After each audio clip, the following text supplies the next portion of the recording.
Olá pessoal, eu sou o Daniel e este é o canal Papo Católico. E aqui no Papo Católico a gente fala de diversos temas da fé católica. Você que já é assinante no nosso canal sabe que a gente de vez em quando traz um entrevistado. E é muita alegria que eu estou trazendo, porque ele é meu padrinho de casamento, olha aí, rezou bastante, porque a minha mulher não me largou ainda, ainda está me aguentando, que é o Claudecir. O Claudecir é uma pessoa que eu respeito bastante, ele é a mulher dele, né? Um abraço aí para a Maria Inês. E o Claudecir tem uma história bacana. Eu venho de... Minha avó era evangélica, né? E o Claudecir também era evangélico, não é, Claudecir? Sim. Conta pra nós aí, como é que foi essa história aí? E assim, me conta um pouquinho dos bloqueios que você tinha com a igreja, como é que foi isso? Conta pra gente. Então, eu nasci numa família evangélica, né? Tenho 11 irmãos e minha mãe era da Igreja Metodista. A Igreja Metodista é uma igreja muito boa, né? Assim, é uma das igrejas reconhecidas aí pela Igreja Católica, né? São 5 igrejas. Que tem ecumenismo, né? E a Metodista é uma dessas. E eu vivi nessa igreja aí toda a minha infância, juventude ali, né? Nasceu evangélico? Nasci evangélico e tal. E praticava ali, ia na escola dominical, aos domingos, frequentava direitinho. Claro que ali na mocidade você dava as escapadas, porque a gente dançava um bailinho e tal, coisa que não era permitido pela igreja, mas a gente fazia as escondidas. Metodista, ela é bem assim rigorosa ou não tanto? Não, mas ela tem uma orientação, né? Sim. Mas não é uma coisa assim que ela fica fiscalizando, proibindo assim, não. E vivi muito tempo nessa igreja e era bom. Mas o que aconteceu, né? Eu conheci a Maria Inês, que hoje é minha esposa, e ela era católica. E a gente se conheceu no trabalho, eu trabalhava na Prosdócio. E um belo dia, nós fomos num bailinho e tal, depois saímos e ela me convidou para ir na missa. E eu fui. Daí a gente começou a namorar e as coisas foram acontecendo. Daí um dia ela falou assim para mim, vamos na missa? No período de namoro, eu falei, não, amanhã eu vou na minha igreja. Ela levou um choque, né, por isso, porque ela não sabia que eu era evangélico. Sim. Né? E isso aí foi... E geralmente quem vai em bailinho, em boteca é católico, não é evangélico, né? Daí ela se surpreendeu, mas eu já tinha uma certa vantagem, que ela já estava gostando de mim, né? Então ela ficou preocupada, né? Porque ela não queria sair da igreja católica de jeito nenhum. Mas eu sempre fui muito liberal, assim, no sentido de que achar que o mesmo Deus que eu tinha na igreja metodista e o católico era o mesmo. Às vezes o pastor ia na igreja católica, já foi alguns padres na igreja metodista também fazer a homilia, né? Isso era no interior? Isso, em Maringá. Em Maringá. Então, eu não tinha muita dificuldade com a igreja católica, assim. Tem a questão das imagens, todas essas questões que todo o evangelho Maria, Maria, Santos. Não, isso para mim não existia. Então eu não queria isso para mim. Mas aí um dia a Inês chegou para mim e falou, olha, se a gente vier a casar, como é que vai ser essa questão do casamento? Você casaria na igreja católica? Eu falei, não tem problema, eu caso na igreja católica. E se a gente vier a ter filhos, podemos batizar na igreja católica? Pode. Então todos os questionamentos que ela foi, os empecilhos que ela foi colocando, eu fui cedendo. Eu nunca tinha nada contra a igreja católica. Eu falei, só a única coisa que eu não quero é que você me peça para ser católico. Eu quero me deixa na minha aqui. Na minha religião. E a gente casou na igreja católica, depois eu vim para Curitiba, né? Então eu fui algumas vezes na igreja metodista, mas a gente ia na missa ali no centro, na catedral, com o padre Leonardo, e ele tinha uma homilia para jovem, então era uma coisa boa, eu gostava daquela homilia, né? E fui me envolvendo com a igreja católica, né? Assim, gostando daquilo. Não te incomodava o fato de ter imagem dentro da igreja? Não dá um desconforto? Não, eu nunca tive esse problema assim. Mas eu nunca aceitei imagem. Claro, não aceitava, mas não fazia diferença, né? Tá. Mas aí o padre Leonardo mudou para Divino Espírito Santo, a igreja Divino Espírito Santo, a gente foi atrás. A Inês, né, com todo aquele jeitinho de mulher, né, foi me encaminhando para lá. E como a gente chegou a fazer amizade com o padre. Mas eu digo para você assim, que eu nunca acreditei que Jesus estava presente na Eucaristia. Isso para mim era como se fosse a Santa Ceia, uma representação. Uma memória. Então, na hora da missa ali, que as pessoas se ajoelhavam, né, eu me ajoelhava também, porque ficava com vergonha de ficar chato, né? É como diz o padre Pedro, é você ir jantar na casa de alguém e pegar o prato e ir para o sofá. Não faz sentido, né? Então, eu cumpria ali o ritual, mas não acreditava. Né?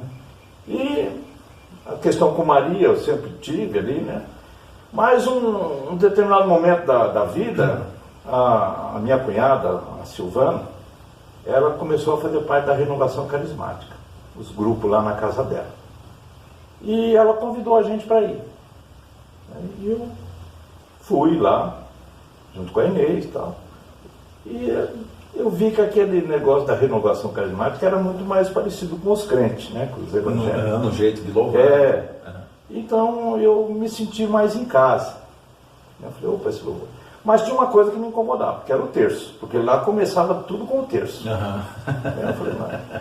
E o terço, Daniel, é uma coisa impressionante que, não sei se por ele ser aquela oração repetitiva, sim, ele vai entrando na tua cabeça. Sim. E às vezes, sem perceber, você está rezando o terço. Sim. Mesmo você não querendo. Começa a rezar. E eu questionava bastante a Maria Inês assim, sobre a doutrina, sobre o que era santo, qual era o papel de Maria. Só deixa eu te interromper um pouquinho. Você que quer saber sobre o terço, se é uma vã repetição ou não, tem um vídeo aqui no canal sobre isso, só procurar. Continua. E eu questionava tal. E como o grupo de oração era feito nas casas, e quem coordenava aquele grupo de oração era a Clementina, ela um dia falou assim, olha, a reunião de sábado, o grupo vai ser lá na sua casa. Pode ser? Tipo Jesus, eu vou na sua casa, sabadão. Aí eu me preocupou porque aquela oração barulhenta, eu morava em apartamento, ali na Água Verde, eu falei, como é que vai ser isso aí tudo lá em casa, né? Todo esse barulho, né? Oração linda e tal. Mas combinamos e aconteceu lá em casa. Né? E quando foi lá em casa, que a gente recebeu o grupo de oração, começou também com o terço, e depois do terço tinha um momento assim, de oração forte, oração em línguas. E nesse momento, eu pus Jesus à prova. Eu falei, Jesus, e isso só no meu coração, para ninguém escutar, porque a gente é todo desconfiado, né? A gente, principalmente no começo ali, se você quer que as coisas aconteçam, mas que seja uma intervenção divina. Eu falei, Jesus, se Maria, sua mãe, é tudo isso que esses católicos falam, intercessora, medianeira, né? Eu queria uma prova. Eu preciso dessa prova. E eu queria que ela me cobrisse com o manto dela. E eu estava ajoelhado na entrada assim, da porta da cozinha do apartamento. E eu orando assim no meu coração, pedindo isso para Jesus. E quando eu fiz essa oração, a Clementina que estava conduzindo o louvor, ela falou bem assim, Claudecir. No mesmo momento. No mesmo momento. Claudecir, estou tendo uma imagem de Nossa Senhora na tua frente e ela está te cobrindo com o manto dela. Uau! Nossa! Aquilo me arrepiou, assim, sabe? Nossa, que forte. E eu senti assim, o manto de Maria. Sentiu fisicamente. Cair sobre mim. Eu estava de olho fechado, mas parece que aquilo estava acontecendo. Nossa, né? Nossa. Então, naquele momento ali, eu levantei Maria. Nossa, né? que Porque forte, forte. Foi uma experiência forte para mim, assim, que eu não tive dúvida, né? Porque era o meu pedido para Jesus. Nossa, fortíssimo. Então, eu penso, assim, Daniel, que às vezes a gente, porque minha família toda é evangélica, às vezes a gente quer que os irmãos da gente conheçam essa verdade, tudo, Mas não é assim. Eu falo para a Maria Inês, a gente não vai conseguir converter nenhum evangélico com relação a Maria falando, pregando. É uma obra do Espírito Santo. Amém. A pessoa precisa sentir, precisa passar por essa experiência, porque depois que passa por uma experiência dessa, não tem volta. Não esquece mais. Não esquece. E hoje eu sei que Maria faz parte da minha vida, sim. Hoje eu sou um consagrado, né, pelo método de... Eu estou vendo essa corrente aqui, São Luís Guilherme Montfort. Isso. É a corrente por causa disso. Então, eu rezo o rosário todos os dias, Sim, né? Então eu tenho muita fé de que ela é intercessora realmente para nós. Amém. Quando nós dizemos intercessora, para você que está assistindo aí que não é católico, nós dizemos que Maria é intercessora de graças. O único salvador é Jesus. A Bíblia é clara com isso. Atos 4:12, 2 Timóteo, né? Jesus é o único salvador. Maria é medianeira de graças. O que Jesus dá pela graça dele, por exemplo, o milagre do bolos de Canaã. Quem fez o milagre? Jesus. Quem pediu? Foi Maria. Quando nós dizemos que nós recorremos a Maria como medianeira, é que ela pede a Jesus Cristo. Não é que ela é caminho alternativo de salvação. Não. Fazei o que ele vos disser. Maria nos impulsiona a Jesus. Maria não é deusa. A igreja nunca disse que ela é deusa ou que ela é digna de adoração. Maria, ela merece o nosso amor, o nosso respeito, que é a mãe do Salvador. Bem, aqui nesse livro aqui que eu escrevi, 100 motivos para amar a Mãe de Deus, está o testemunho do Claudecir. É um livro de minha autoria, né? Eu fiz quase o caminho contrário. Eu vou falar numa outra coisa, mas só para terminar aqui. Eu fui perseguido por um padre que era da Teologia da Libertação, que era marxista, né? Porque eu me converti na Renovação. Eu não gostava da Renovação. Fui me convidado a me retirar da igreja. Fiquei 5 anos fora da igreja. Foi uma evangélica que nos acolheu, a deputada Mara Lima, hoje ela é deputada, que nos emprestou uma escola, né?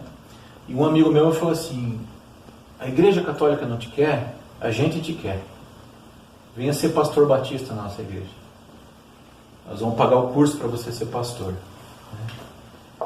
E eu acho que eu era o contrário. Era uma das únicas certezas que eu tinha na fé era Nossa Senhora, a fé católica era Nossa Senhora. O resto eu tinha dúvida, imagem, batismo de criança, né?